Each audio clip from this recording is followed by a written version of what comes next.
nostro primo appuntamento con il nuovo ciclo di conferenze del titolo Ritratti di famiglia, gli Erizzo e l'immagine dell'aristocrazia a Venezia. Un ciclo di conferenze che nasce grazie alla preziosa collaborazione che la Fondazione Miniscalchi Erizzo ha attualmente con l'Università di Verona, con il Dipartimento di Cultura e Civiltà.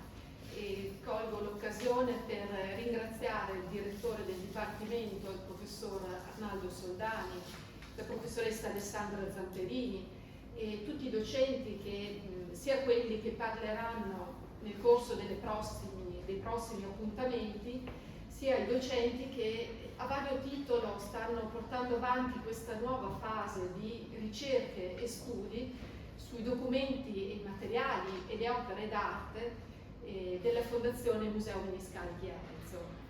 La Fondazione ha la fortuna di possedere non solamente opere, quelle che troviamo esposte nelle sale del museo, ma anche possiede un importante archivio storico che si trova proprio in questo piano, nelle stanze alle nostre spalle.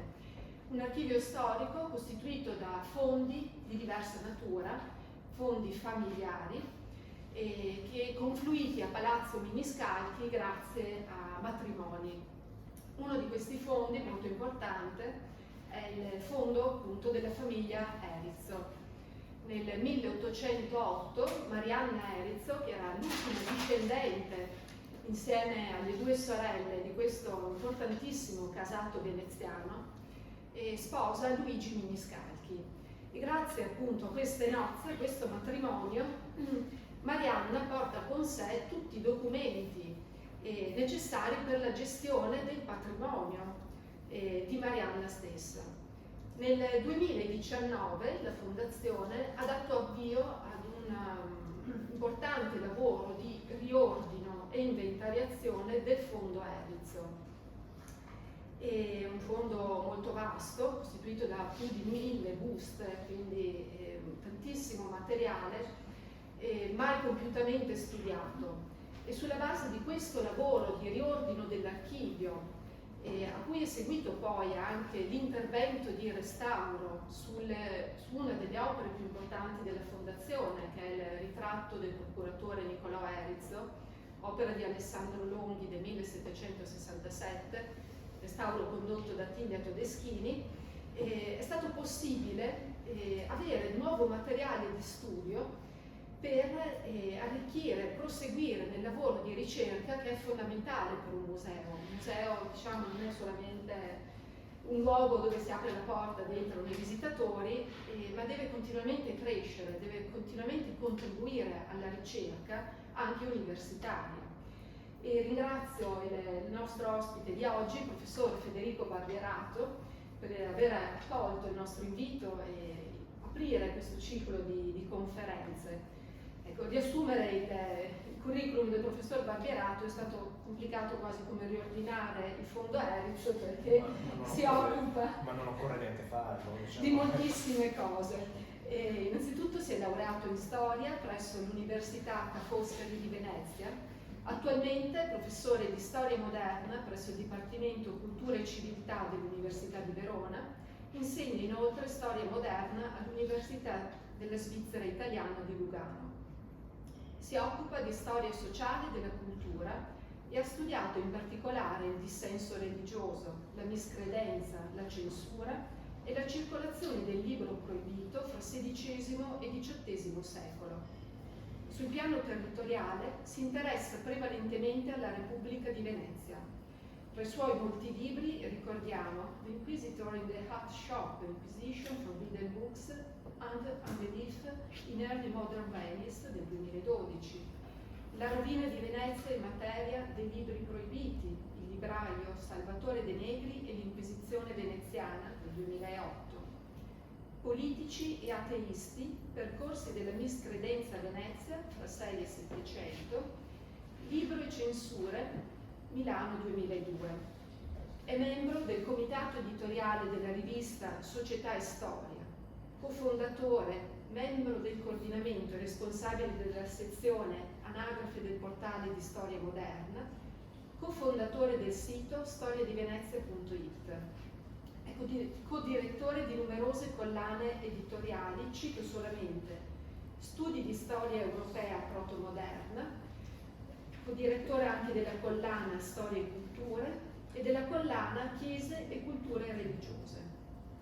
Attualmente le sue principali linee di ricerca sono rappresentate dallo studio della possessione in età moderna e dei fenomeni di blasfemia e dissacrazione nella Repubblica di Venezia. Bene, grazie professor Barbierato, vi lascio la parola ora per non sottrarre il nostro tempo e buona conferenza. No, grazie infinite per la presentazione molto generosa, quasi onirica, non meritavo tanto. Ammetto che anche alcune delle cose che mi sono state attribuite sono morte, cioè nel senso che alcune cose non le faccio più, quindi vuol dire che anche un po' di tempo per lavorare lo trovo. Allora, sono molto contento di essere qui questa sera, spero che mi sentiate fino in fondo, se no mi alzo anche volentieri, anzi sicuramente mi alzerò prima della fine perché non mi piace troppo star seduto. L'idea fondamentale di questo intervento all'interno di questo gruppo di incontri ai quali spero avrete la possibilità di partecipare è quello di introdurvi a un patriziato molto particolare, cioè alla nobiltà veneziana. Qui dentro ci sono persone che potrebbero parlarne molto meglio di me, molto più a lungo di me, e le sentirete, una di loro almeno la sentirete parlare nelle prossime occasioni. Però quello che vorrei fare stasera è semplicemente quello di spiegarvi a grandissime linee quali sono le caratteristiche principali di un patriziato complicatissimo ed estremamente diverso rispetto al resto della nobiltà europea, vale a dire la nobiltà veneziana. Perché la nobiltà veneziana è diversa strutturalmente rispetto al resto della nobiltà europea. Questa diversità, vedremo, ha delle ricadute molto pesanti sull'immagine di sé del patriziato veneziano e sui tentativi che il patriziato veneziano farà poi per cercare di integrarsi e adeguarsi a un ideale nobiliare che è l'ideale nobiliare europeo. Innanzitutto, molti di voi avranno sentito parlare del mito delle origini di Venezia, vale a dire una città che nasce sostanzialmente dal nulla, una città in cui originariamente tutti sono uguali e nella quale le persone che vanno ad abitare trovano una inclita serenità dove poter sviluppare le proprie potenzialità e quindi di poter raggiungere anche un livello sociale piuttosto alto.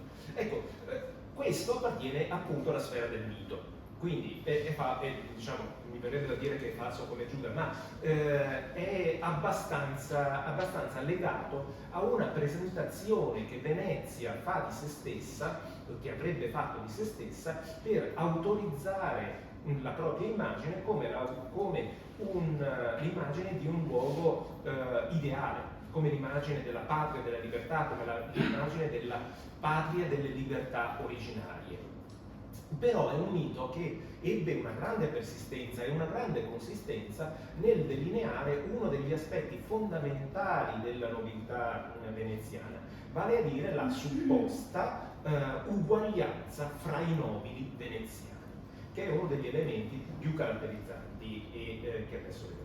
Allora, innanzitutto, parlavo di diversità della nobiltà veneziana. La nobiltà veneziana è diversa dalle altre nobiltà perché è una nobiltà che nasce sostanzialmente dal commercio.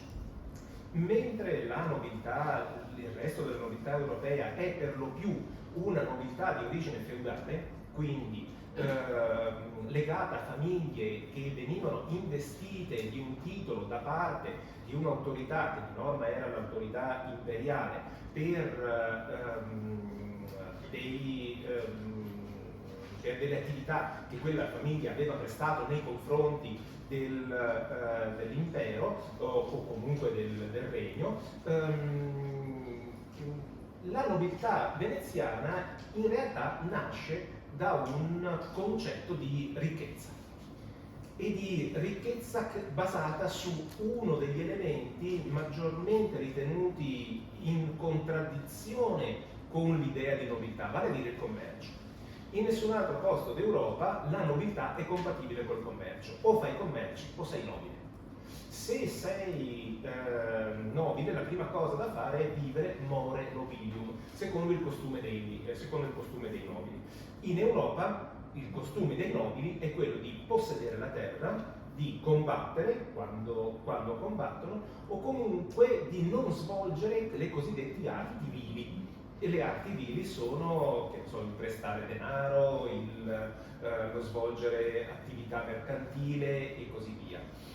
In tutte le città della terraferma veneta, infatti, nei consigli cittadini esiste il consiglio cittadino che accoglie i nobili della città ed esiste una rappresentanza all'interno del consiglio cittadino dei mercanti. Per Venezia questo non c'è. Per Venezia il consiglio cittadino è un consiglio cittadino che si stratifica relativamente più tardi rispetto a quello dei consigli cittadini della terraferma veneta, quando Venezia non ha ancora conquistato la terraferma, quando Venezia è ancora una città-stato, diciamo così.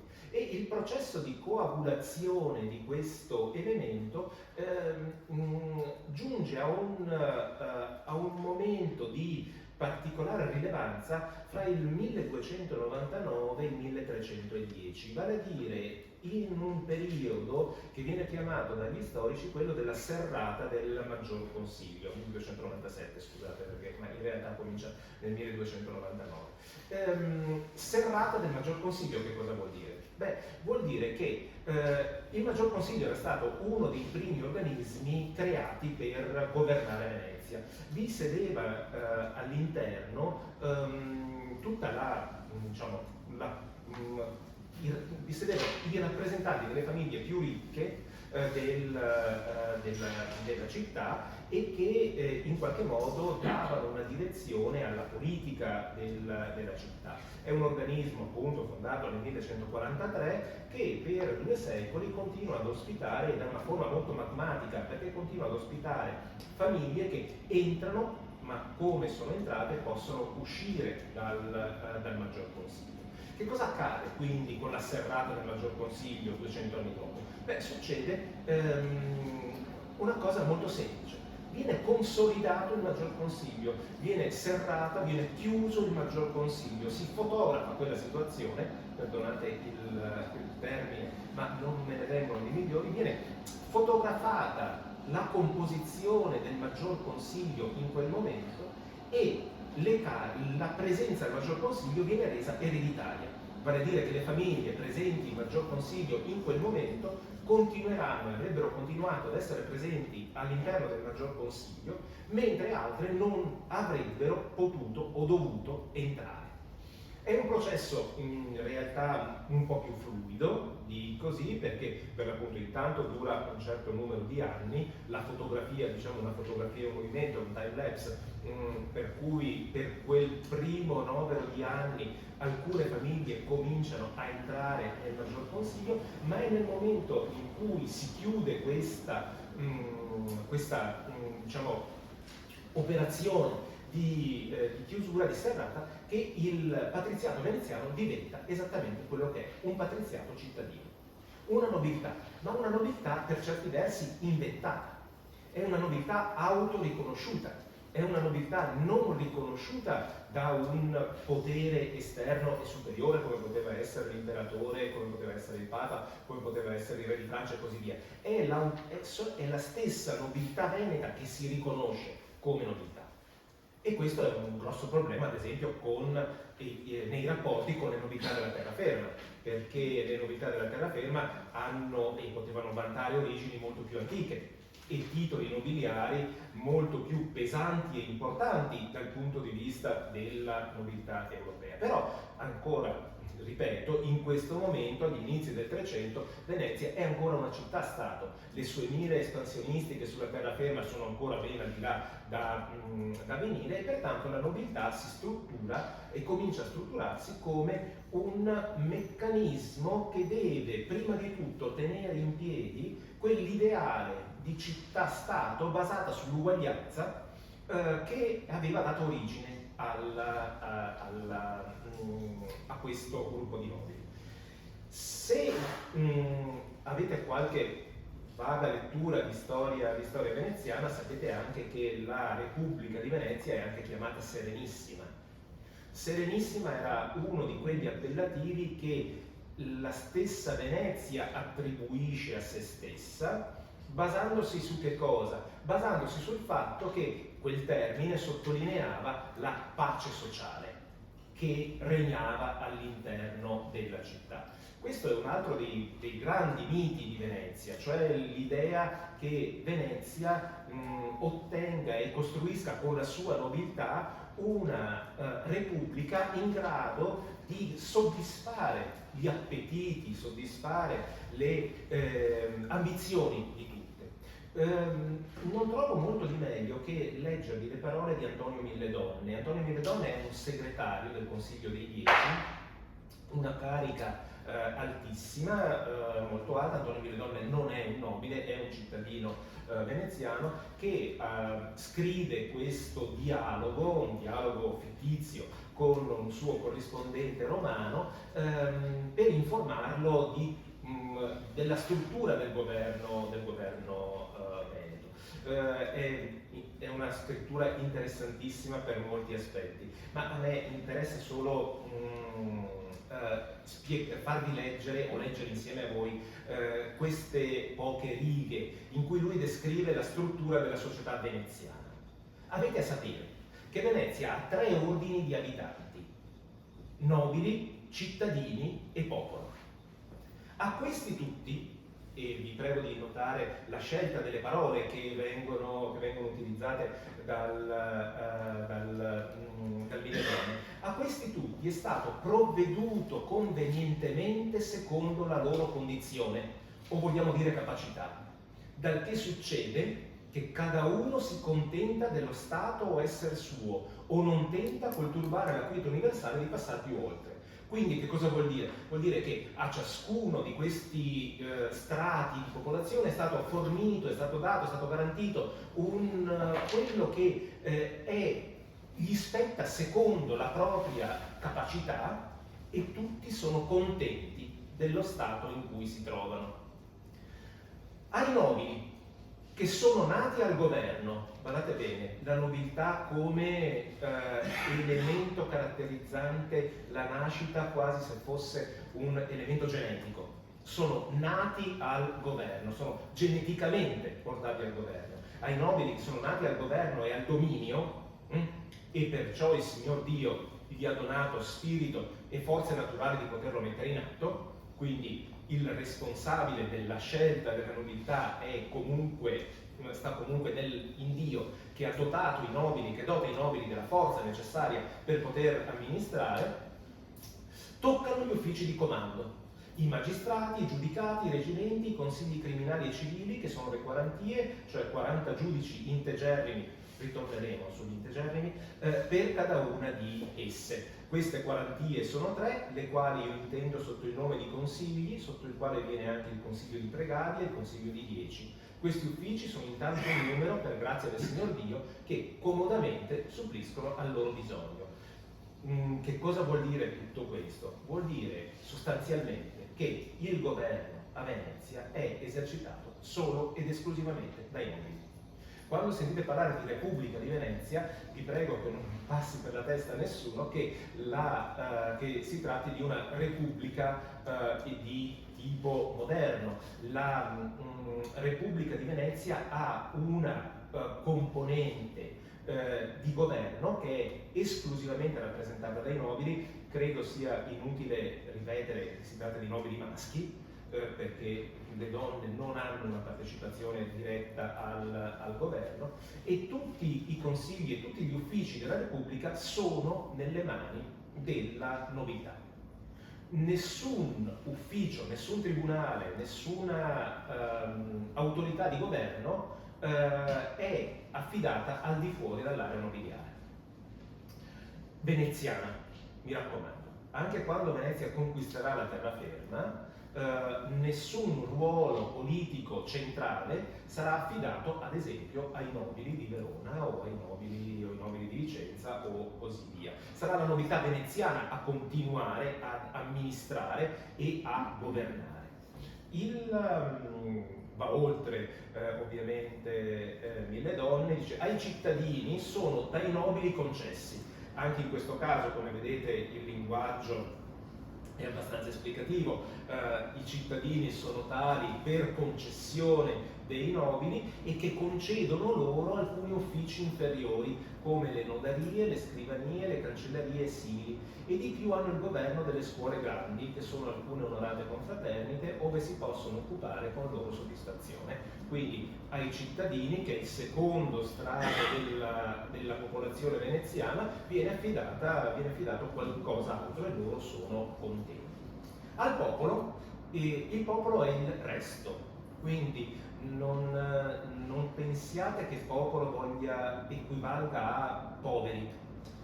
Popolo vuol dire notai, medici, può voler dire sarti, può voler dire prostitute, può voler dire qualsiasi cosa, è tutto ciò che non è nobiltà e cittadinanza, ed è la maggior parte della popolazione. Al popolo restano altri officietti come sono le fantarie, le sensarie, comendarie, governi di loro fraglie, che sono scolette, confraternite piccole, oltre alle industrie delle arti, sì che hanno causa di vivere contenti. La parola magica in tutto questo è il vivere contenti, è l'armonia, è la concordia, tutta garantita dal fatto che la nobiltà è ritenuta in grado di fornire.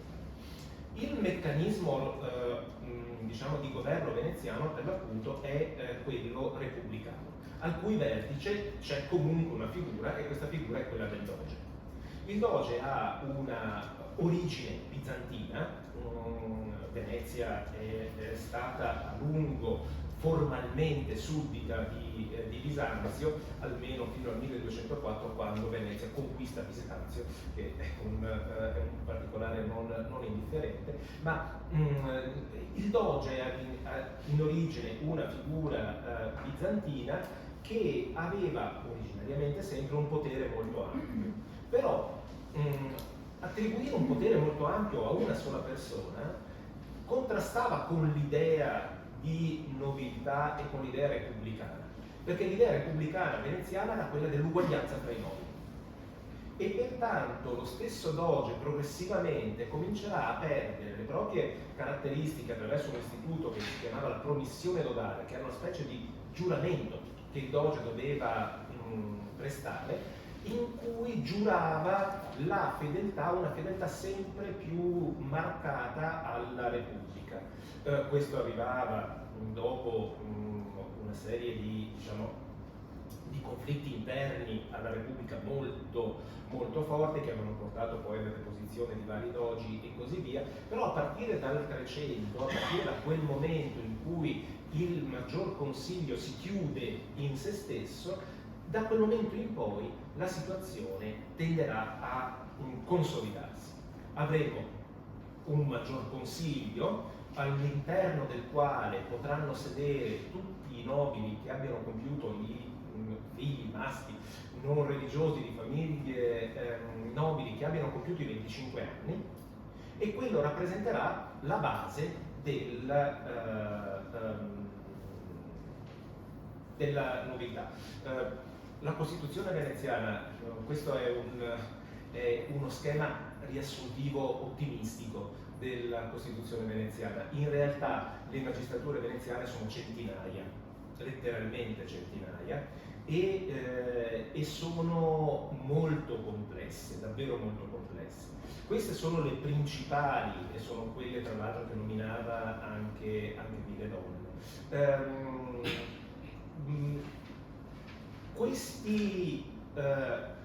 Tutta questa struttura che ha nel Maggior Consiglio e nel Senato due luoghi fondamentali, ecco, si consolida a partire dal Trecento, a partire dal XIV secolo, e resterà assolutamente uguale a se stessa fino alla fine della Repubblica, fino al 1797.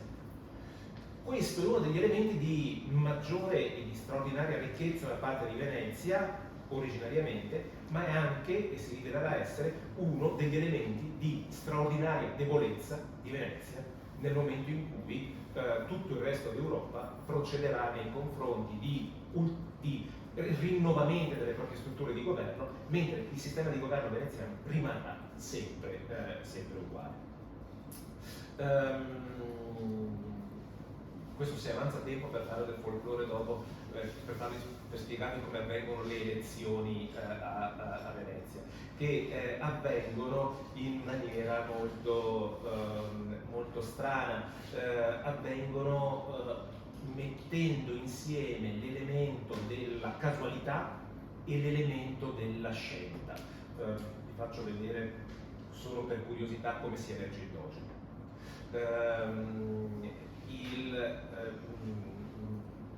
E neanche ve lo leggo, ma già semplicemente guardando avete un'idea della complessità e della lunghezza della procedura di elezione del Doge, che dovrebbe nelle intenzioni della Repubblica mettere a riparo dagli accordi e dai brogli.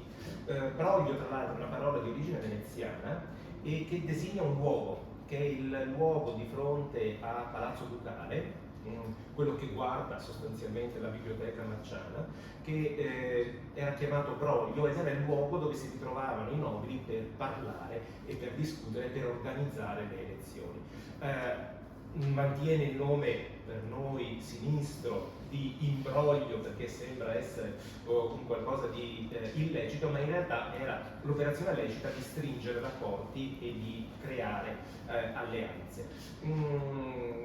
Questo sistema che aveva dal Maggior Consiglio, il Maggior Consiglio si radunavano coloro che avevano i nobili che avevano 30 anni, venivano sorteggiati attraverso delle balle che venivano cavate da dei cappelli. Queste balle potevano essere d'oro o potevano essere di colore nero. Chi pescava la balla d'oro veniva sorteggiato, a quel punto si riuniva e in 30 ne venivano sorteggiati altri 9. Quei 9 ne eleggevano quindi, nominavano 40 altri nobili. Da quei 40 ne venivano sorteggiati 12, di quei 12 ne eleggevano 25, i 25 ne sorteggiano 9, i 9 ne eleggevano 45, dai 45 ne vengono sorteggiati ulteriori 11, gli 11 ne eleggono 41 e i 41 designano poi il doge. Dite, perché tutto questo? Per spezzare le possibili alleanze. Perché? Perché stiamo parlando di numeri anche piuttosto alti. In questo grafico, che si vede molto poco, mi dispiace, è quello che avevo, è segnalata la presenza delle famiglie patrizie nel Maggior Consiglio dal 1297 al 1797. Se nel 1297 abbiamo circa 200 famiglie presenti in Maggior Consiglio, 200, non una, sono tante, vedete che il numero sale moltissimo fino alla serrata e arriva ad essere di 310 famiglie, quindi 310 famiglie nobili rappresentate in Maggior Consiglio. Questo numero, vedete, crolla in maniera inevitabile per questioni di vario ordine.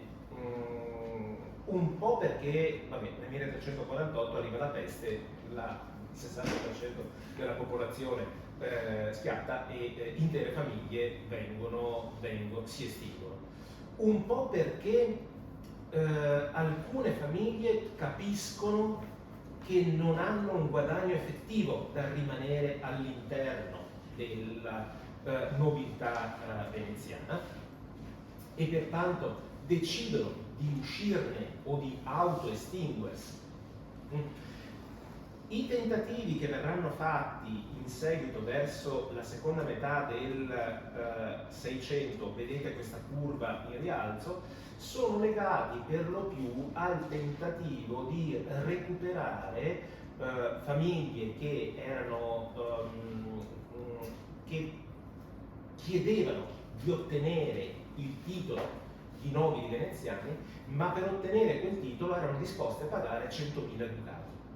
100.000 ducati, non so, guardo Maria perché è l'esperta così, però ho idea che 4 palazzi sul Canal Grande ve li fate con 100.000 ducati. Quindi capite che per una famiglia che intenda avere il titolo di nobile, pagare 100.000 ducati vuol dire investire moltissimo, vuol dire in qualche caso fallire.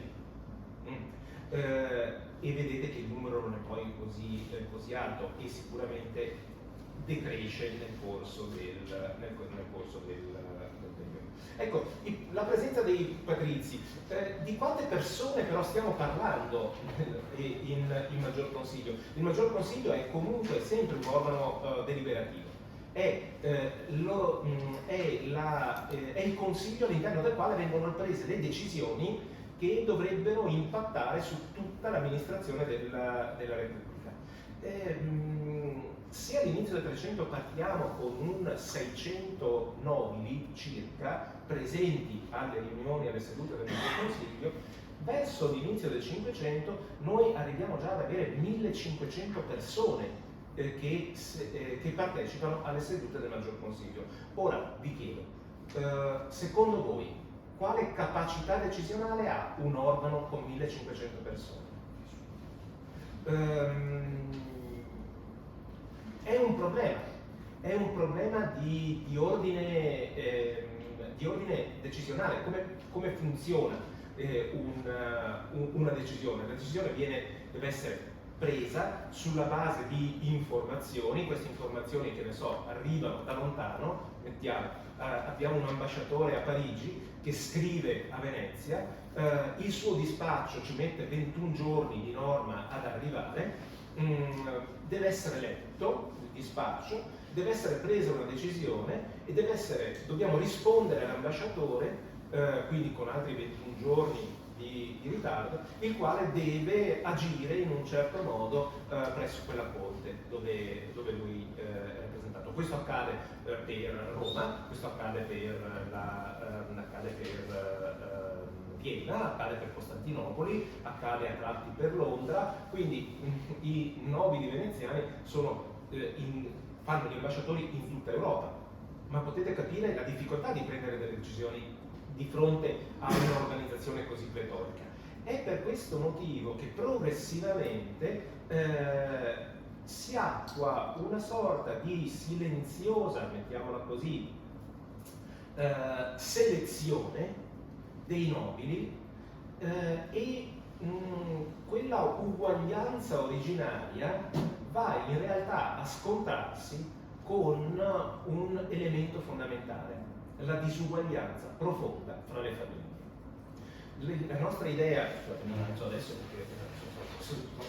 la nostra idea che i nobili siano tutti ricchi, ad esempio, è un po' è finta, è assolutamente finta. Innanzitutto i nobili veneziani erano richiamati a ricoprire delle cariche. Quelle cariche non erano pagate. Quindi chi ricopriva una carica doveva in qualche modo essere in grado, in questo modo ho creato problemi all'inquadratura, chiedo scusa, davvero, ho creato problemi all'inquadratura? No, ok, grazie. I nobili non percepivano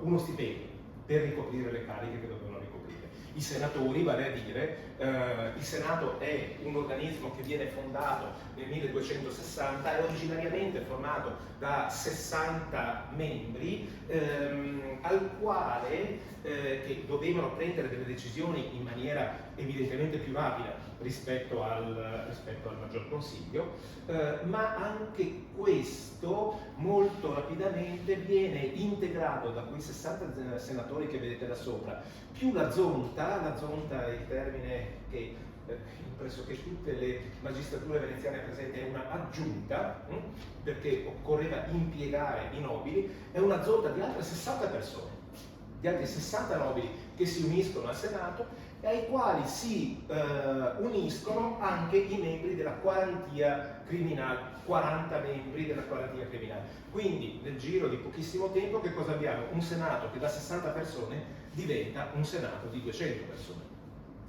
E anche in quel caso prendere una decisione in 200 non è una cosa così semplice. Comincia a verificarsi una stratificazione della nobiltà, che è una stratificazione estremamente che si cerca di tenere nascosta. Si cerca di tenere nascosta, ad esempio, attraverso la forma, attraverso il vestito. Maria Adam vi parlerà, credo, anche dell'abbigliamento dei nobili veneziani. I nobili veneziani erano tenuti, al di là di alcune cariche particolari, tipo quella del doge o dei procuratori di San Marco o degli ambasciatori, a vestire di nero.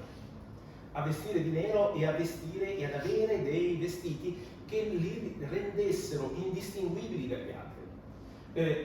Utilizzavano delle gondole, le gondole erano tutte nere proprio per evidenziare l'uguaglianza dei nobili, l'uguaglianza di facciata. Le stesse leggi suntuarie le leggi suntuarie sono le leggi che hanno a che fare e che cercano di regolare i costumi nel senso delle apparenze, diciamo così.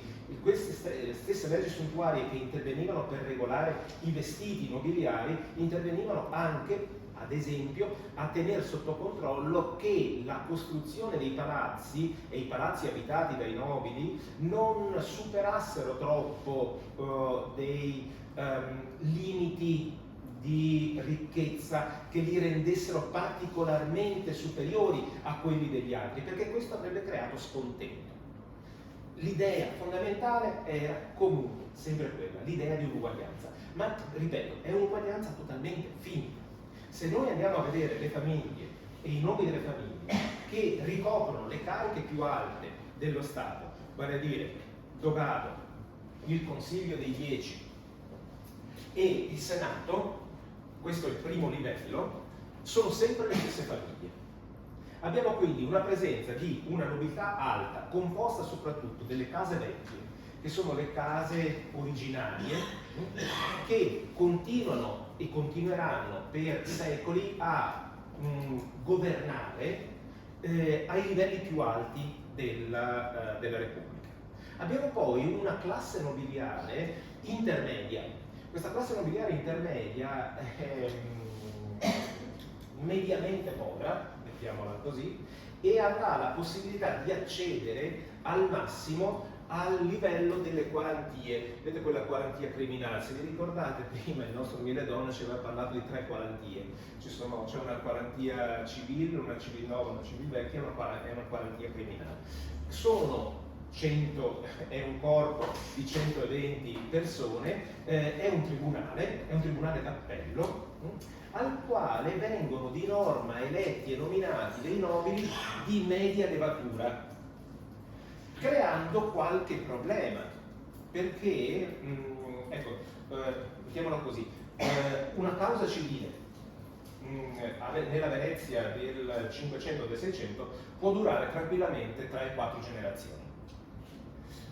Dite uguale oggi, ma non sempre così. Allora, uno dei problemi fondamentali qual era? Quello di ottenere la spedizione della causa, vale a dire la decisione, la presa in carico della causa da parte dei giudici. Le quarantie erano un luogo straordinariamente vivace per la corruzione. Perché? Perché per cercare di facilitare la spedizione delle cause, i nobili membri delle quarantie accettavano danaro, venendo meno quindi a quel patto implicito della nobiltà veneziana superiore a qualsiasi elemento di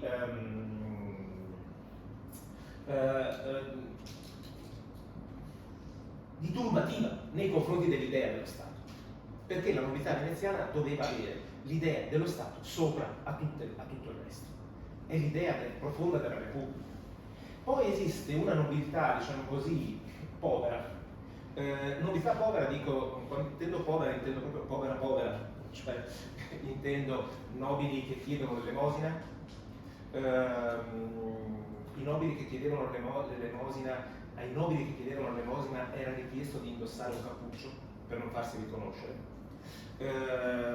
Nobili che fanno prostituire le mogli, nobili che non hanno i soldi per pagarsi le vesti e che pertanto non potranno mai occupare uno scalino alto del cursus honorum, perché non possono vivere come i nobili. Cioè un nobile povero può andare a fare l'ambasciatore a Parigi, dove è costretto a investire una congrua parte dei suoi beni personali per vivere in maniera paritaria alla nobiltà parigina?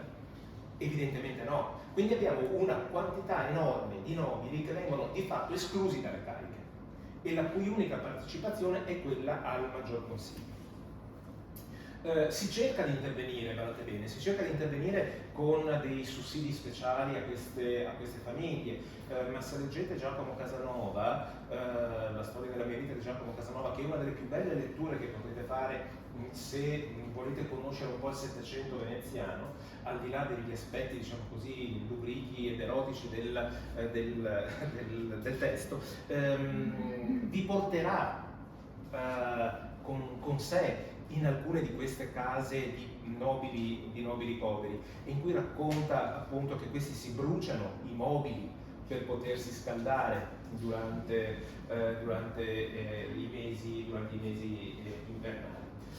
Quindi questa idea di nobiltà compatta, questa idea di repubblica ben ordinata, di una serenissima repubblica in cui tutti sono contenti del loro stato, ecco, è più che altro, ricordatelo, una costruzione mitica. Non tutti sono contenti di quella situazione. Certo, è interesse di tutta la nobiltà non mettere in discussione quel sistema, perché quel sistema di fatto coincide con la nobiltà stessa e con il potere della nobiltà stessa. Nel Settecento, quando qualcuno, uno a caso, Scipione Maffei, una delle glorie locali veronesi, si azzarda a dire: guardate bene che se non coinvolgete all'interno del governo le nobiltà locali rischiate grosso, perché le nobiltà locali non si sentivano più rappresentate da Venezia. Scipione Maffei viene gentilmente accompagnato dagli inquisitori di Stato e tenuto in esilio per un po', perché una cosa del genere non era nemmeno pensabile. Fare entrare all'interno di quella compagine la nobiltà di terraferma avrebbe voluto dire mettere in discussione le caratteristiche stesse della nobiltà. Ed è per questo che Venezia rimane profondamente radicata nella sua forma di governo e rimane bloccata di fatto in un castello di carte che fa fatica a tenere insieme. Tenete presente che fra questa nobiltà, tra poco la pianata non vi preoccupate, fra questa nobiltà ci sono nobiltà più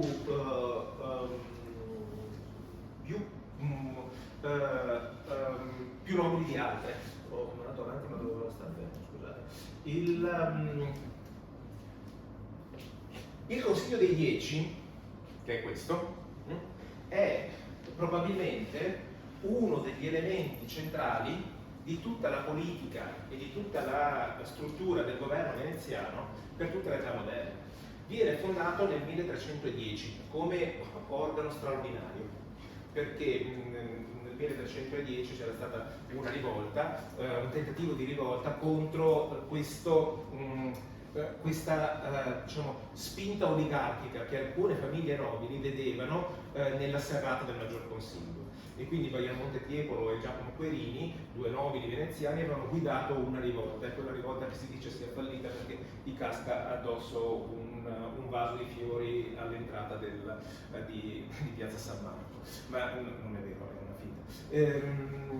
Bisogna giudicare i membri della rivolta e viene fondato un tribunale, viene creato appositamente un tribunale che non esisteva prima, un tribunale speciale che si chiama il Consiglio dei 10. Tutti direte, si chiama Consiglio dei 10 perché c'ha 10 membri, no, ne ha 17. Si chiama perché di quel tribunale facevano parte 10 membri più la signoria, che era formata da 6 membri più il doge, e poi progressivamente ci si mette una zonta che è il Consiglio dei 10. La cosa interessante del Consiglio dei 10 è il Consiglio dei 10 segue il rito inquisitorio.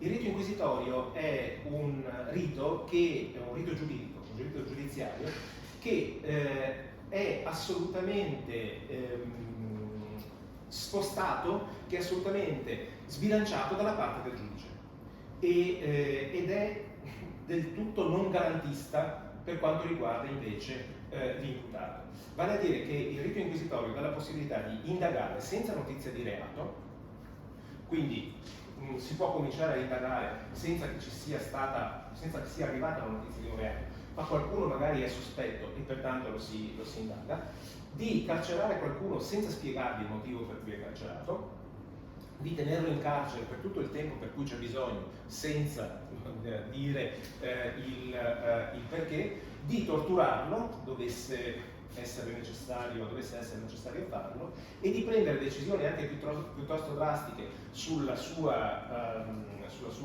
diciamo, salute, per esempio condannando la morte. È un consiglio, è una magistratura, quella del Consiglio dei 10, alla quale accedono solo i membri delle famiglie più alte, solo i membri delle famiglie più potenti. Quindi capite il potere che si accentra all'interno di quel circolo che voi vedrete sempre gli stessi nomi girare fra Consiglio dei 10, la signoria, i consiglieri e poi eventualmente il dogaro. Abbiamo sostanzialmente tante novità diverse, anche se tutti sono vestiti uguali, ma non conta. Abbiamo veramente una difficoltà enorme di gestione della nobiltà all'interno. Di lì a 200 anni, ritenendo che il Consiglio dei 10 non sia del tutto in grado, perché troppo ampio, di gestire la salvaguardia dello Stato, nel 1534 viene fondata una magistratura ancora più ristretta, che si chiama gli Inquisitori di Stato, che in realtà nascevano con il titolo di Inquisitori sopra la propalazione dei pubblici segreti, che ha un rituale giuridico ancora più segreto e ancora più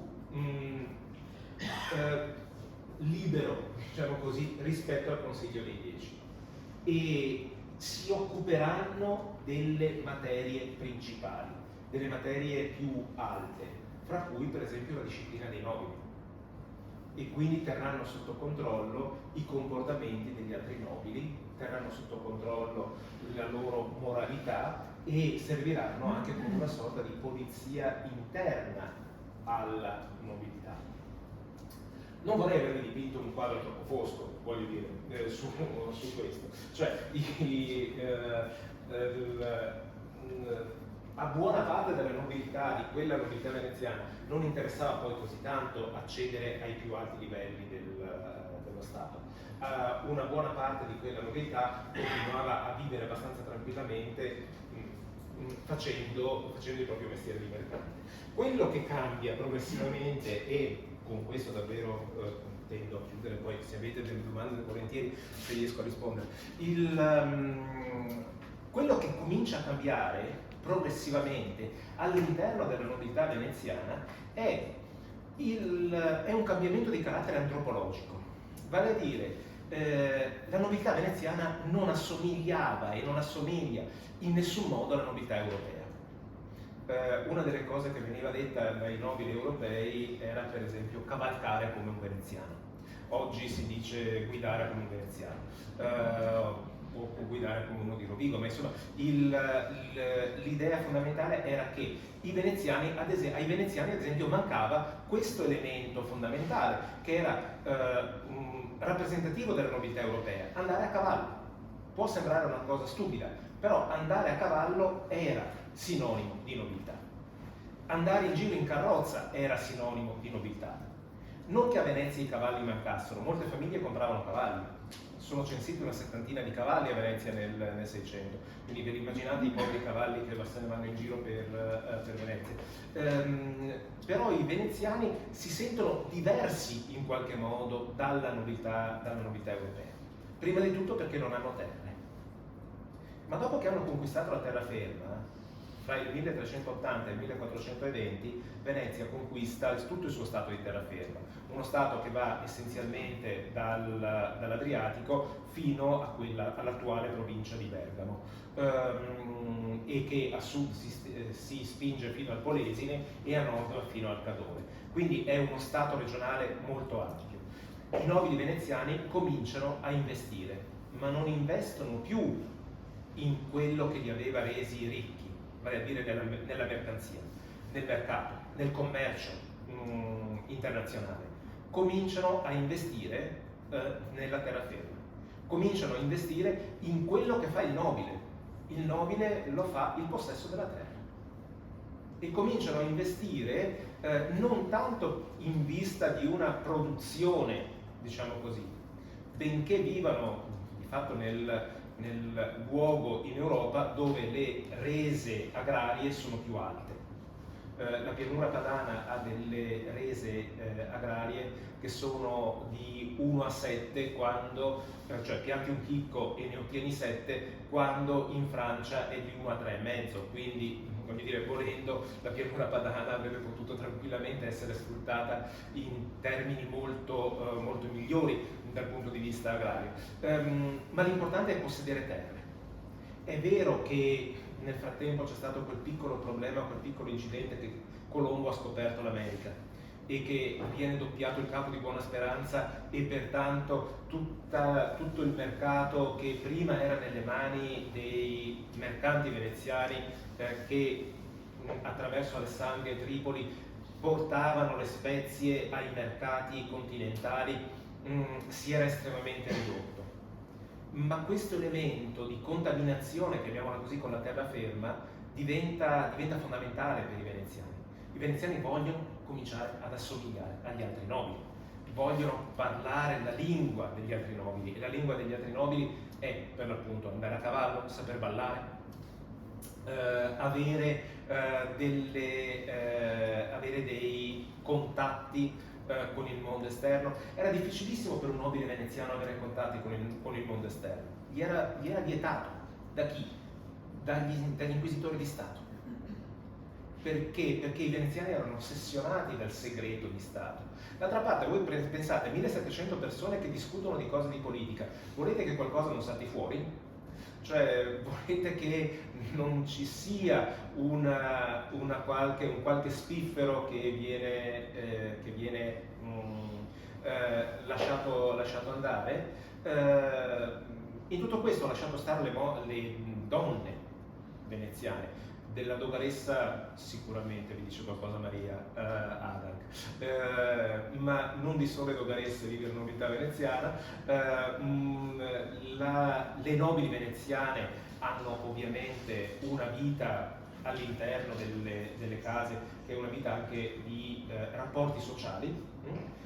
Un'altra parte più nascosta della nobiltà veneziana è quella che invece trova la via dei monasteri, vale a dire le monache, le figlie delle famiglie principali. Venezia ha una presenza all'interno della città di 32-34 monasteri femminili e un'altra trentina di maschili, però mentre i maschili, diciamo, fanno storia a sé, quelli femminili sono particolarmente interessanti. Primo, perché sono monasteri di clausura, quindi le figlie della nobiltà ci entrano circa di solito ai 12 anni, danno i voti verso i 16 e tutta la loro vita si svolge all'interno del monastero. Ma sono di microcosmo, sono dei microcosmi all'interno dei quali si vanno a riduplicare dinamiche che voi potete trovare all'esterno. Come all'esterno esiste una differenza fra le famiglie e alcune famiglie sono dominanti e altre invece sono delle famiglie che devono adattarsi, così all'interno dei monasteri le elezioni È stato detto paradossalmente, ma non troppo, che i monasteri sono l'unico spazio femminile all'interno delle quali le donne possano votare prima del Novecento. Ed è vero, perché le donne e le monache votavano per le cariche all'interno dei monasteri, ma chi si trovavano a votare? Si trovavano a votare le figlie di quelle stesse famiglie, e quindi le famiglie importanti all'esterno erano importanti anche all'interno del monastero. E qui le cose diventavano ancora più interessanti.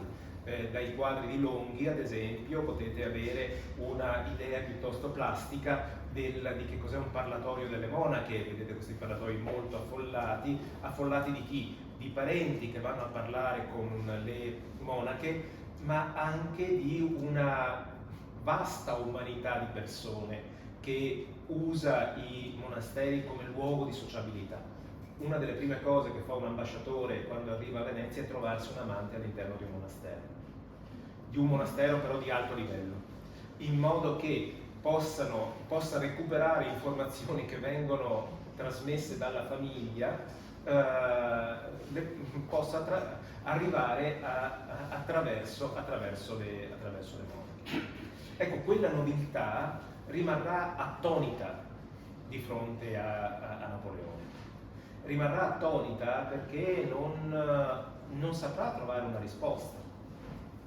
È una nobiltà che nel 1797, quel 12 maggio del 1797, con la abdicazione e con la consegna, guardate bene, Napoleone chiede alcune cose. La prima cosa che chiede è che gli vengano consegnati gli inquisitori di Stato come atto simbolico. Gli inquisitori di Stato vengono consegnati a Napoleone e Napoleone poi governerà Venezia per qualche tempo, poi arriveranno gli austriaci, poi ritorneranno i francesi, poi ritorneranno di nuovo gli austriaci per un certo tempo. Però quella nobiltà che vede arrivare Napoleone è una nobiltà completamente attonita. Il Doge Tron, ancora negli anni 70, dichiarerà: Venezia non è da guerra, vivevo a caso come alla sorte. Cioè nel Settecento c'è ormai l'idea che tutto sia finito, che quel sistema di governo non sia più in grado di dare una risposta ai grandi cambiamenti che l'Europa ha vissuto. Si sono affermati gli stati nazionali, si è affermato un modello di Stato basato su una abbastanza netta differenziazione dei ruoli. La nobiltà ha perso molta del suo peso politico in favore delle famiglie reali. E Venezia ripropone, ancora in pieno 1797, una struttura di governo che era essenzialmente di carattere medievale, che nel Medioevo era avanzatissima, ma in quel 1797 ormai era la testimonianza di un fallimento di cambiamento. Nessuna riforma di fatto di un certo livello viene intrapresa a Venezia, perché qualsiasi tipo di riforma avrebbe messo in discussione per l'appunto quella nobiltà. Quindi finisce che la nobiltà finisce, ecco, in qualche modo. Nel 1797 finisce la nobiltà perché Napoleone entra a Venezia. Quando arriveranno gli austriaci, il titolo di doge passerà all'imperatore d'Austria, i nobili rientreranno nelle loro facoltà, ma solo le famiglie più abbienti continueranno ad avere dei ruoli all'interno dell'amministrazione asburgica e napoleonica. Quindi ci sarà una sorta di continuità. Le famiglie povere invece saranno completamente espunte. Le famiglie povere, ecco, di quello che accade alle famiglie povere sono testimonianza le barchesse, le ville in rovina che vedete se partite da Fusina a Venezia e andate verso Padova lungo il Brenta, oppure i ruderi che potete ancora trovare da Venezia verso Treviso sul Terraglio, oppure molte delle antiche dimore nobiliari che erano state fondate anche nella bassa veronese e che sono andate completamente distrutte. Ecco, quella nobiltà era una nobiltà fragile ed era una nobiltà che è stata spazzata via letteralmente. Vi chiedo scusa se sono andato lungo, se avete domande o qualsiasi altra curiosità sono qua apposta. Grazie.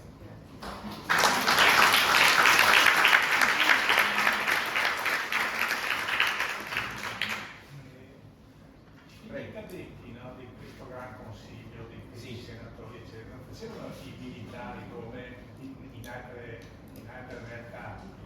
Sì, tra l'altro non c'è nessun, nel consiglio non c'è un potere militare, nonostante...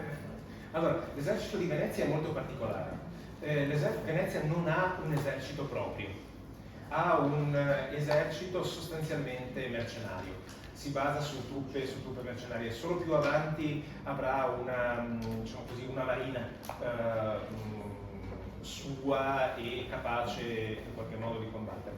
La maggior parte dei figli cadetti non si mandano a combattere, ma si mandano a far carriera religiosa, che non vuol dire finire in convento, vuol dire andare a fare i vescovi, vuol dire qualcuno può fare il cardinale, qualcuno diventa anche papa, qualche veneziano diventa papa. Ciò nonostante i rapporti tra Venezia e Roma sono piuttosto complicati, piuttosto tesi, per molti motivi. Tant'è che quando vengono prese alcune decisioni, se voi doveste andare in archivio a Venezia e per esempio lavorare sui documenti del Senato, avete diverse serie di documenti. Alcune di queste serie è il Senato expulsis. Expulsis vuol dire expulsis papalistis. Venivano cacciati dal Senato per prendere certe decisioni quei rappresentanti di famiglie che avevano interessi particolari legati alla corte di Roma o che potevano in qualche modo essere condizionati nelle loro decisioni dal fatto che, il fratello era vescovo o il fratello era cardinale e così via. Quindi c'è una forte attenzione da questo punto di vista. Il fatto è che il sogno di Venezia è sempre stato, quello di fare una chiesa di Stato. Cioè il sogno proibito di tutti dei veneziani, della nobiltà veneziana, era quella di avere una chiesa di Stato, dove il doge fosse anche il capo religioso. Non so se avete mai pensato a questa cosa. Se andate a Venezia rivedete la Basilica di San Marco. Ecco, mica era la sede del patriarca la Basilica di San Marco, quella era la cappella ducale, era la cappella del doge, la cappella privata del doge. La sede del patriarcato è a San Pietro di Castello, che è in Tanta Malora, e dall'altra parte della città, tanto per far notare chi conta e chi non conta. Nicolò Contarini, che diventerà doge, a un certo punto lo scrive nelle sue storie veneziane, dice beati i turchi. Beati i turchi perché innanzitutto non hanno teologi, e questa è una cosa che riteneva particolarmente utile, e poi il sultano ha nelle sue mani il potere politico e il potere militare, dandogli un enorme potere quindi, ed è quello che lui sognava, ed è quello che buona parte di veneziani sognavano per Venezia, cioè quello di creare un modello ecclesiastico, un modello di chiesa sul modello inglese, mettiamo così, sul modello americano, dove il re, dove il sovrano è anche il primate della chiesa. non funziona ovviamente, cioè, ci provano, devo dire, c'è un tentativo, ma va a finire abbastanza male. Quindi i figli cadetti servono a quello, servono anche perché così escono dall'asse ereditario, perché appunto l'asse ereditario è una roba importante. Cioè, alcune famiglie hanno proprio delle strategie, cioè di non riconoscimento dei figli per non ampliare troppo l'asse ereditario che andrebbe a spezzare il patrimonio, perché è tutto basato appunto su quello. È strano come un'organizzazione così complessa sia durata così tanto tempo. Dunque, da un lato è strano, da un lato non tantissimo, nel senso che un'organizzazione complessa di questo genere comporta il fatto che chi ha dei ruoli di potere di un certo rilievo si abitua ad avere una visione politica. Gli ambasciatori veneziani nelle corti estere sono guardati da tutti con una straordinaria ammirazione, per lo più, poi c'è qualche caso insomma un po' più folcloristico, ma sono guardati con grande ammirazione per le loro capacità politiche, che hanno affinato all'interno di un percorso politico in cui hanno dovuto farsi strada in maniera molto complessa. E pertanto quello che è straordinario è che una potenza regionale, diciamo, perché è uno stato regionale Venezia, abbia potuto per 400 anni continuare a resistere, di fatto essendo sempre dal punto di vista militare in una posizione di debolezza, perché dal punto di vista militare Venezia non ha un potere particolare, soprattutto Venezia, cioè ce l'avete presente come è fatto la terraferma veneta?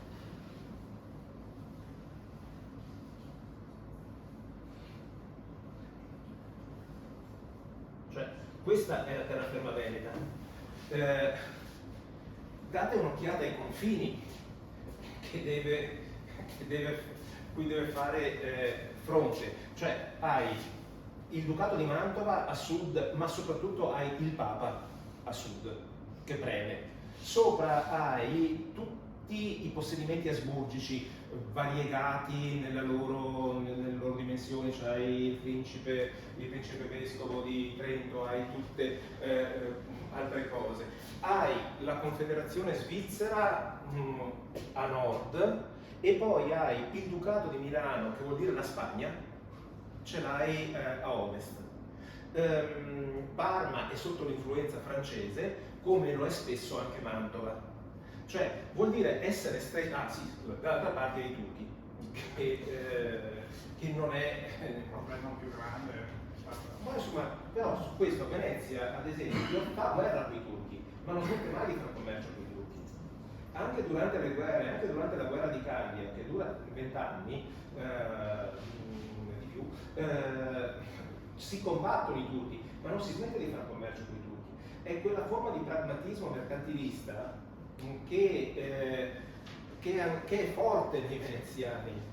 Cioè, ci sono questioni di principio, ma è più importante la salvaguardia dello Stato. Perché Venezia è una delle prime città che manifesta una sorta di, virgolette, tante tolleranza nei confronti degli ebrei? Perché gli ebrei sono utili. Sì, non c'è nessun pensiero di tolleranza filosofica, mettiamola così, settecentesca voltairiana, nei confronti degli ebrei, ma gli ebrei erano utili perché? Perché prestavano abbastanza interesse, ma Venezia preferiva chiedere a prestito i soldi dai banchi ebraici piuttosto che creare un monte di pietà a controllo ecclesiastico. Tutte le altre città della terraferma hanno tutti il monte di pietà. Fate caso che l'unica città dello Stato Veneto che non ha un monte di pietà è Venezia. che preferisce chiedere agli ebrei il prestito piuttosto che chiederlo a una banca gestita dagli ecclesiastici. Cioè c'è questo spirito di pragmatismo mercantilista molto forte, di tolleranza pratica che porta poi a vivere. Però tutta la vicenda veneziana si gioca evitando di entrare in conflitto, non si gioca amministrando i conflitti. Quando Venezia entra in conflitto aperto, perde sempre. Nel 1509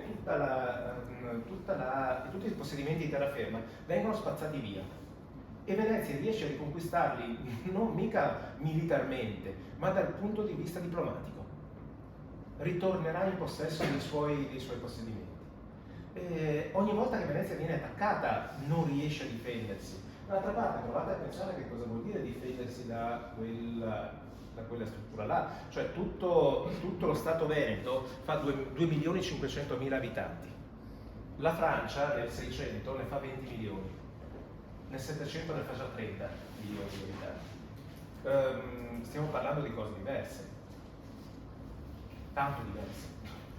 Quindi o dimostri capacità per l'appunto politica nel gestire la cosa pubblica oppure la si rompe. Scusate tutti i colori qua, tutti quei colori là è solo per farvi vedere come in realtà stiamo parlando di un organismo complesso, non è che quando Venezia conquista la terraferma non è che conquisti la terraferma e poi governi su uno spazio dove non esistono autorità locali. Che ne so, il Friuli, tutta questa parte punteggiata qua del Friuli è piena di feudi. Vuol dire che in quei territori non amministrano i veneziani, ma amministrano dei feudatari. Hanno il mero e misto impero, vale a dire che esercitano la giustizia. La stessa cosa accade in un sacco di punti del Veronese, del Vicentino, anche nel Padovano ci sono dei feudi. L'altro problema grosso quando conquista la terraferma è che questa è la parte di Venezia diciamo, storica, è il dogano. In questa fascia di territorio viene utilizzato il diritto veneto. In tutto il resto del territorio si usa il diritto imperiale, che è il diritto scritto, è il diritto degli statuti. Ogni città aveva i suoi statuti. Venezia non ha un diritto scritto, non ha una sua costituzione vera e propria, ma si basa moltissimo sulla giurisprudenza e sul fatto che le decisioni che vengono prese da quei tribunali che abbiamo visto prima cominciano ad avere valore di legge, ma si vanno a vedere i precedenti. Ha un sistema molto simile a quello della common law inglese e americana, dove i precedenti tendono ad acquisire valore di legge, mentre in tutto il resto della terraferma valeva il diritto di impianto longobardo, cioè basato sul diritto scritto. Questo è un problema, per esempio. Che diritto fate prevalere nel momento in cui, che ne so, arrivate qua a Verona e dovete amministrare Verona? Fate prevalere il diritto veneziano o fate prevalere il diritto locale? Perché siete veronesi, sì, quindi, però siete un po' di parte in tutto questo. Venezia adotterà un sistema misto, farà in modo di mantenere l'attività dei consigli cittadini, soprattutto di Vicenza e di Verona, che si sono donate a Venezia e non sono state conquistate. I consigli cittadini continueranno per esempio, a redistribuire le quote fiscali, che è una cosa alla quale voi veronesi, per esempio, vi sta molto a cuore la redistribuzione delle quote fiscali e vi sta a cuore di poterlo fare voi. Quindi, che cosa vi diciamo noi da Venezia? Vi diciamo che la terra veronese deve contribuire per un tot di migliaia di ducati al bilancio pubblico e poi lasciamo che sia il Consiglio cittadino di Verona a decidere come giocarsela, cioè trovateli quei soldi fra di voi. capite che è un bel metodo anche per scaricarvi addosso la responsabilità di massacrarvi fra di voi, come tirar fuori quei soldi. L'importante è che nella camera fiscale della terra veronese saltino fuori poi quei soldi che devono andare verso il centro. È un sistema ibrido, è proprio il sistema ibrido che caratterizza Venezia come forma di governo, ed è anche una novità ibrida, come avete visto, insomma. Quello del buon governo fa parte della mito poliesi veneziana, Sì. o è una cosa contemporanea? È stata parte della immagine che Venezia ha creato di se stessa sin dall'inizio.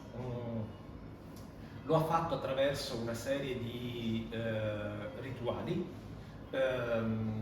pubblici, attraverso i quali si presentava in quel modo. A partire dalla seconda metà del Seicento c'è un riflusso e comincia invece a farsi largo quella che è la leggenda nera di Venezia, che è molto interessante, perché è quella leggenda nera che arriva fino a noi. Se noi pensiamo oggi alla cinematografia su Venezia, che cosa pensiamo? Morte a Venezia, anonimo veneziano, cioè a Venezia si va per morire sostanzialmente, la città decadente, la città un po' così. E da dove deriva quel mito?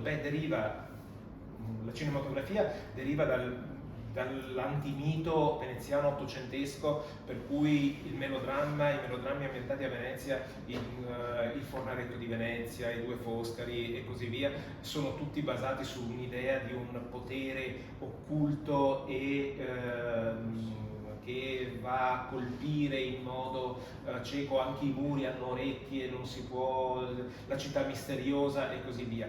Che deriva tutto questo da una roba molto semplice. Nel 1656 il segretario dell'ambasciata francese, un certo Amelot de Lucé, l'ambasciata francese a Venezia, scrive un libro che si intitola Histoire du gouvernement de Venise, che è una rappresentazione al contrario del mito veneziano, e in cui dice, badate bene, voi pensate che a Venezia siano tutti uguali, che a Venezia i nobili siano uguali, in realtà si fanno i tranelli, si ammazzano fra di loro gli uni con gli altri, il potere è un potere che tiene sotto controllo tutto quanto, fingono travestono di libertinaggio quello che vogliono chiamare libertà.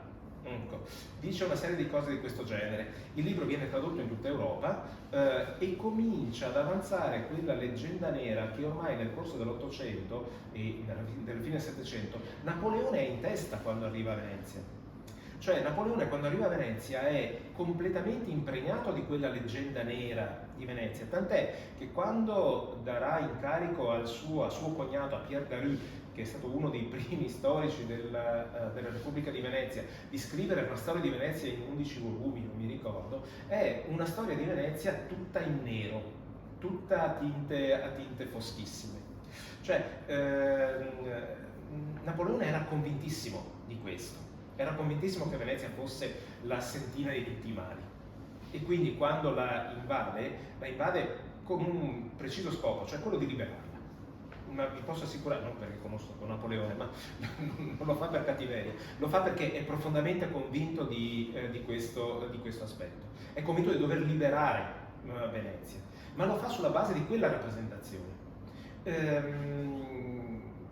Poi c'è un mito poiesi più recente, che nasce con sostanzialmente gli anni 70 e 80 e con l'indipendentismo veneto, che riprende una serie di miti che sono riproposti in maniera spesso piuttosto acritica. Allora il mito della Venezia città giusta, il mito della giustizia di Venezia, il mito della Repubblica Serenissima, dove tutti potevano stare tranquilli e così via. Ecco, quello è soprattutto un mito, soprattutto la faccenda della giustizia giusta, ecco, è un bel mito.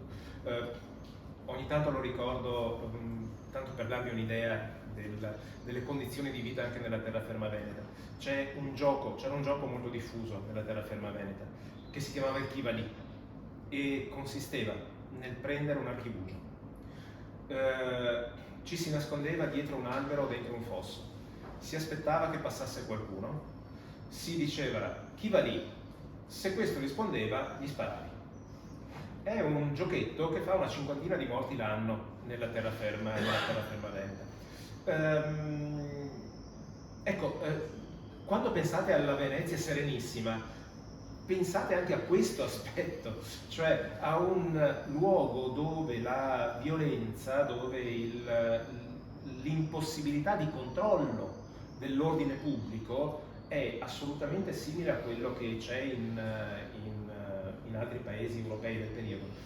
Però non è così mitica, cioè a un veneziano, a un padovano, a uno della bassa padovana come me del 500, vedere i propri soldi che finivano a Venezia fa esattamente lo stesso effetto che fa oggi a qualsiasi di noi vederli andare a Roma.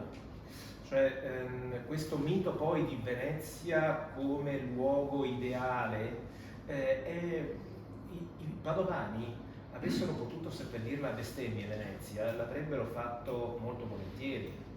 La stessa cosa avrebbero fatto i bresciani, cioè i bergamaschi neanche a parlarne. Cioè, questa creazione del mito veneziano è a diversi stadi. Ecco, diciamo, questo ultimo che è arrivato è appunto quello magari più legato a una dimensione politica dell'attuale, che ha altre caratteristiche simboliche, l'assalto al campanile, il tanco e tutto il resto, il processo contro Napoleone, ecco, tutte queste cose qua. Senta, quei voti per le denunce che ci sono qui a Verona, Sì. non sono un lascito veneziano o sono precedenti? No, alcune sono precedenti. Si parla della polvere da sparo, Sì, sì. eccetera. Siamo già... Dunque, è una pratica delatoria che un po' in tutte le città si trova. A Genova vengono chiamate le lettere orbe, è un sistema che viene usato in Inghilterra, cioè l'idea della delazione come controllo. Erano le bocche di leone, che poi in realtà sono delle fessure su cassette, venivano infilate là dentro delle denunce di norma anonime che una volta alla settimana di solito venivano raccolte, il podestà decideva quale poteva essere rilevante o meno, e nel caso di una certa rilevanza spediva la cosa a Venezia, che decideva che cosa farne. Venivano molto utilizzate però come anche metodo di risoluzione dei conflitti interpersonali, cioè io e lui litighiamo e io lo accuso di essere bestemmiatore, sodomita, e in questo modo cerco di far giustizia. Ecco. Quindi c'è un bellissimo libro che le raccoglie, se volete, che si intitola Persona per ora secreta, ora ho scritto con la H, di Paolo Preto, che ha lavorato molto, perché ne abbiamo moltissime ancora conservate, e sono divertentissime perché hanno una retorica dell'accusa, quella che facevo nei suoi confronti, è una retorica dell'accusa assolutamente tipica, cioè in queste scritture l'accusa che si fa più spesso appunto è di essere bestemmiatori e sodomiti, e di parlare male della Repubblica. Questa è l'altra cosa che che spesso si trova. Altre volte si trovano cose più importanti, più interessanti e così via. Però ecco, ci si fa affidamento fino a un certo punto. Siete morti. Nella terraferma l'atteggiamento di Venezia è più vivi e lascia vivere, cioè rispetto a questi qui, oppure è tentativo di un effettivo controllo? Allora, Venezia non ha la possibilità di intervenire. Allora, non so, perché forse abbiamo un immaginario un po' sovradimensionato. Quando, che ne so, i rettori di Verona arrivano a Verona, arrivano in due, arriva un podestà, arriva un capitano e sono i due nobili veneziani, poi si portano di norma due funzionari della Camera Fiscale e poi qui in città trovano una quindicina di birri. Birri vuol dire poliziotti, ecco. Una quindicina vuol dire che se ne mando in pattuglia 5 di notte e mi incontrano una banda di banditi formata da 10, cioè il conto è facile farlo, gli altri sono il doppio, li lascio passare. Quando è che si interviene? Si interviene quando la situazione può diventare pericolosa o scandalosa per il potere. E allora a quel punto vengono mandate le forze, ma allora non vengono più mandati i birri, vengono mandati i cavalieri albanesi. E allora si tratta di operazioni militari vere e proprie. La prima cosa è che Venezia in realtà non si fida nemmeno dei suoi rappresentanti fino in fondo. Istituisce molto precocemente un'istituzione che si chiama Sindaci Inquisitori in Terraferma, che era un tribunale itinerante formato da 3 nobili che girava per la terraferma e formava processi. E quello che raccontano i sindaci inquisitori è strepitoso. Adesso tardi non lo faccio leggere queste parti, mi dicono non sappiamo cosa farci, cioè la gente, ci sono le leggi, ma nessuno denuncia, per esempio denuncia nobili locali perché hanno paura, e quindi anche quando noi garantiamo l'impunità e garantiamo l'anonimato ai denuncianti, questi non si presentano, eppure sappiamo delle malversazioni che vengono fatte e così via. Cioè è complicatissimo gestire l'ordine pubblico, questo non solo a Venezia, ma ovunque. In un territorio come quello veneziano ancora di più. Provate a pensare al contrabbando, cioè tutte quelle lineette che vedete in mezzo corrispondono, cioè tutti quei confini piccolini che vedete in mezzo, corrispondono ad altrettanti punti daziari. Vale a dire che bisogna pagare il dazio ogni volta che si passa uno di quelli. Secondo voi il contrabbando in una situazione del genere non è una prospettiva più allettante? Se io devo portare delle balle di paglia da Battaglia Terme fino a Padova, devo pagare 4 dazi. A un certo punto cerco di evitarlo, cioè se posso farlo, però rischio di venire punito, ovviamente, e rischio di creare conflittualità. Se devo andare a riscuotere le tasse non le pago col 7,30, le tasse vanno a riscuoterle dei riscossori privati che hanno l'appalto. Sono decine che muoiono ogni anno perché si presentano e, che ne so, il nobile locale non è d'accordo con il pagare la tassa, il boccatico non è d'accordo con il pagare qualcos'altro, che ne so, arriva l'esattore fiscale che va nella bassa padovana a chiedere la riscossione del dazio sul tabacco, il parroco di Conselve comincia a battere campana a martello e tutti i contadini escono dalle case e accolgono il riscossore con i forconi in mano. E se voi siete riscossore e vi trovate di fronte a 100 contadini con il forcone in mano che non hanno intenzione di pagare il dazio sul tabacco, tornate indietro e poi magari la prossima volta, se riuscite a farvi accompagnare da qualcun altro, ritornate, altrimenti non lo fate.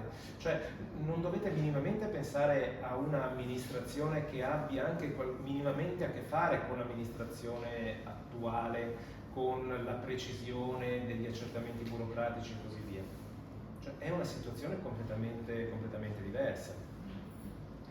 E per fortuna, perché questo produce un sacco di documenti e dà uno stipendio a qualcuno di noi per poter studiare. Io volevo chiedere, come si presentavano questi ragazzi veneziani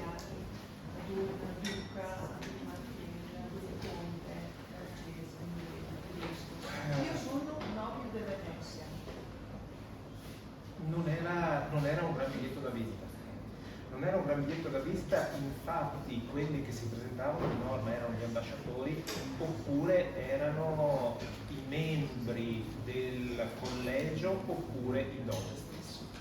Cioè c'erano scambi. un nobile veneziano per scrivere all'estero avrebbe dovuto chiedere il permesso. I nobili veneziani non potevano frequentare stranieri quando gli stranieri erano in città. Poi lo facevano ovviamente. Ma sempre per le ordini del consiglio. Sempre per questioni di segretezza pubblica.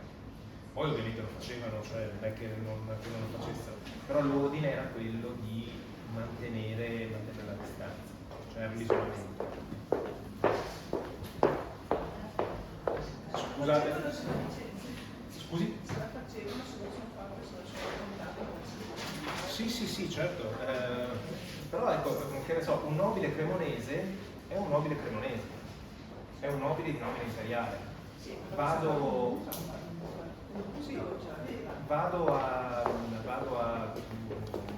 in Francia e ho quel titolo. Se sono un nobile veneziano, meno. Cioè non c'era proprio il titolo. No, è nobile veneziano.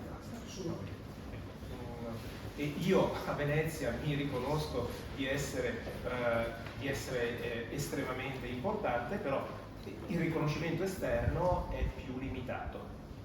Poteva essere sfruttato in qualche modo, viene sfruttato a livello, ma questo è poco più che una facezia, esisteva una guida delle prostitute veneziane, delle nobildonne veneziane che si prostituivano. Nel 1536 esce, mi pare, viene stampata, viene diffusa un po' in tutta Europa. Con i nomi e cognomi delle prostitute veneziane, delle nobildonne veneziane che si prostituivano. È ovviamente un'azione provocatoria, tipo un pamphlet. Però le nobildonne veneziane erano piuttosto ricercate da quel punto di vista dai viaggiatori, perché potevano raccontare poi di aver avuto dei contatti e dei commerci con le nobildonne di Venezia. Non si vestivano di giallo però per le nobili. No, assolutamente. Perché le prostitute dovevano essere riconosciute come il giallo, no? Sì, però tenga presente, a Venezia c'è sempre il numero minimo di prostitute è 7.000 e il numero massimo che si raggiunge è sulle 11.000.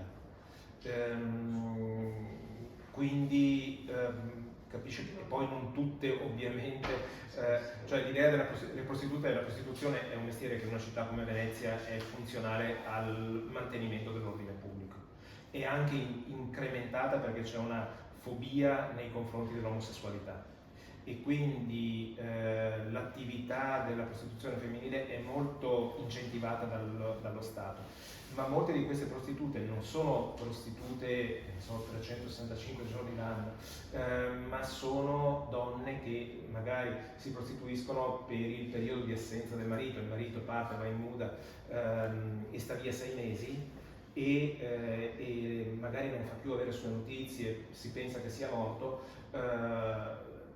alcune donne si prostituiscono, però non è la prostituzione come la conosciamo noi oggi, una forma di prostituzione molto diversa che poi non ha neanche a che fare con la forma di prostituzione più alta che è quella invece delle cortigiane, che è un altro tipo di livello su questo, però appunto è un'altra cosa.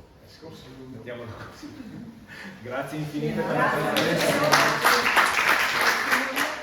Vi diamo appuntamento a venerdì prossimo, la dottoressa Franca Cosmai parlerà della famiglia Erizzo nelle carte dell'archivio storico della fondazione e ricordo agli studenti il foglio firme nella sala a campo. Grazie mille.